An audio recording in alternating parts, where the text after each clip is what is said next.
Hello everyone and welcome back to Camp Quaranteens. I'm Indira and I will be giving my second part, my book reviews. My name's Capucine. I'm Adele. I'm Zareen. I'm Naharka. I'm Taylor. Hi, I'm Evan. I'm Indira.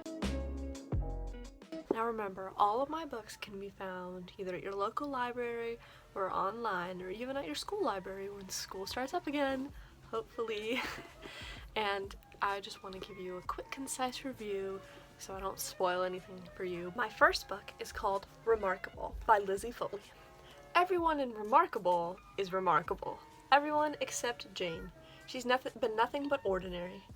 But Jane finds herself at school with the crazy Grimlet twins, and life gets a tad bit more exciting.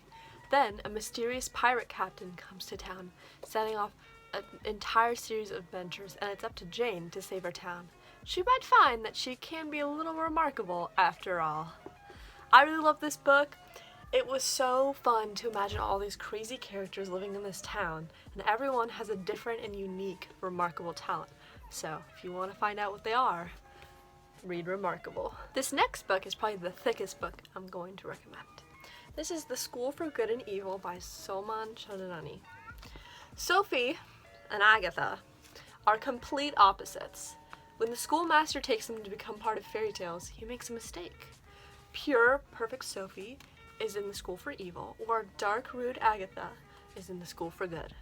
At first, they try to switch places, but soon they realize there's a lot more to each of them and the school than meets the eye. This is a book by the cover, I didn't think I was going to enjoy, but once I started reading it, it was so good. This is one book I really got invested in, and it is a series, but I kind of prefer it as a standalone book. You'll love this book if you're a fan of twisted fairy tales and modern retales like the Sisters Grimm that I recommended in my earlier video, or Cinder, which is one of my personal favorites again. So yeah, I would really recommend this, and it's a little thick, but don't let that scare you. It's really fun, and I know you'll love it. This book is simply named Pie by Sarah Weeks. When Alice's Aunt Polly, the Pie Queen of Ipswich, passes away, she takes with her her secret recipe to her world-famous pie crust. Or does she? In her will, Polly leaves the pie crust to her cat Lardo and leaves the cat to Alice. Suddenly, the whole town wonders how you can leave a recipe to a cat. Everyone wants to be the next big pie queen, and it's making them a little pie crazy. It's up to Alice and her friend Charlie to put together the pieces in this tasty but wholesome story. This book was a fun read. It's a little bit of a mystery, but it's just that, young adult fiction and love. There's also some pie recipes in this book, which I think are really cool. This is one for huckleberry pie. And I know there's also one for chocolate cream, which is my favorite. This next book is The Penderwicks by Jan Birdsall.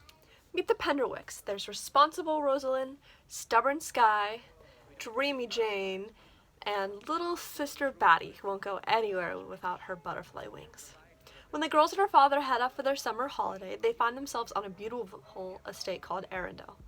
Soon, the girls are busy discovering the summertime magic in the sprawling gardens, treasure-filled attics, tame rabbits, and the cook who makes the best gingerbread.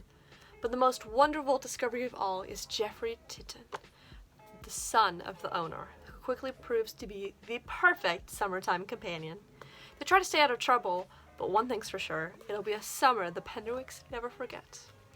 This book is the perfect beach read. I read this and I love it. I think there's a second book now, but once again, this is a perfect standalone book if you're looking just for a little bit escapism. We're all stuck inside, but you can join the Penderwicks on their adventure in Arundel. This book is the first in a very cool series. I have with me The Bad Begin by Lemony Snicket. This book tells the unhappy tale of three very unlucky children. Even though they are charming and clever, the ball declares, siblings lead their lives full of misery and woe. From the very first pages of this book, when the children are on the beach and receive terrible news, continuing on throughout the story, disaster lurks in their heels. One might say they are magnets for misfortune. In the short book alone, the three youngsters encounter a greedy and repulsive villain, itchy clothing, a disastrous fire, a plot to steal their fortune, and cold porridge for breakfast. By far the worst, cold porridge. This series, a series of unfortunate events, now even has a Netflix show about it. This is a grim, dark mystery with does have some good parts, but just like the ball declares, you'll be running from the mysterious Count Olaf. I love this book. It is a little bit sad, but I love the fact that the author is really present in it. And look at this amazing cover art and the letter on the back. And if you want to see what the ball declares are doing, I guess you could watch the Netflix show, but I would recommend you read the book. This next book I'm very excited about. It's another standalone / series. I have The Lion, the Witch, and the Wardrobe by C.S. Lewis. Narnia, a land behind a wardrobe door, is a place stuck in an eternal winter. Lucy is the first one to find the magic, but then Edmund and Susan and Peter step through the wardrobe doors. In Narnia, they find a country buried in snow by the evil enchantment of a white witch. And when they meet the lion Aslan, they've realized they've been called on a great adventure and join the battle to free Narnia from this sinister spell. This was my favorite book as a child. I loved it. It is such a classic, and there's even a movie. So once again, you could watch the movie or you could read this book. For the series, my thoughts personally is the second one is also good, and I did watch the movie for that one. I love it.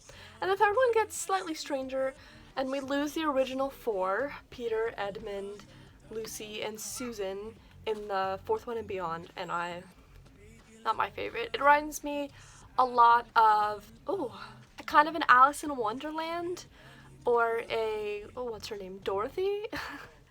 An Oz type style. You don't really need to read the books in order. Obviously, I'd recommend this one first so you get kind of the idea, but this is also just a great standalone. And now it's time for some hashtag bonus books. Cute. Pew, pew, pew, pew. I can't do that. Let's add that. Can we add that in there? So, as you know, if you've been following me and Camp Quaranteens, I did a read-along recently where I read a Roald Dahl book, and I really wanted to recommend others because he is one of my favorite authors, and I love his stories. They're so creative, and I especially love the illustrations in them. So obviously we have Charlie and the Chocolate Factory, but there's also Charlie and the Great Glass Elevator, which I do not have, but I do have The Missing Golden Ticket and Other Secrets, and it has some cool other treats that they were gonna make, and some ideas that Roald Dahl had for other books, and it's just a little glimpse into both his personal life and the cool factory ideas. We have another classic, James and the Giant Peach. This movie absolutely scarred me when I was a child, but the book was amazing. Fantastic Mr. Fox was just another great one. Matilda, another great book and movie. The BFG, which seems a little strange, but you will grow to love it. The Twits, about two mean people that I actually hate, but good read. Some other good ones, honorable mentions that I don't have would be The Witches. That is another good one. I remember reading that when I was also a kid. About third grade, I think. So I just wanted to thank you for sitting here and reading books with me, because that's kind of my favorite thing, and I hope it becomes one of your favorite things.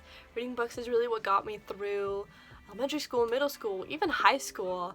And I really just want to share my knowledge and my love of books with all of you. So thank you guys for being here. And of course, if you have any books you want me to read and more recommendations, whatever you want, you can either comment them in our Instagram page at Camp Quaranteens or right down below. I hope this is below. And we would love to hear from you guys. So thank you guys so much. Have a wonderful day, week, night, whatever. Goodbye.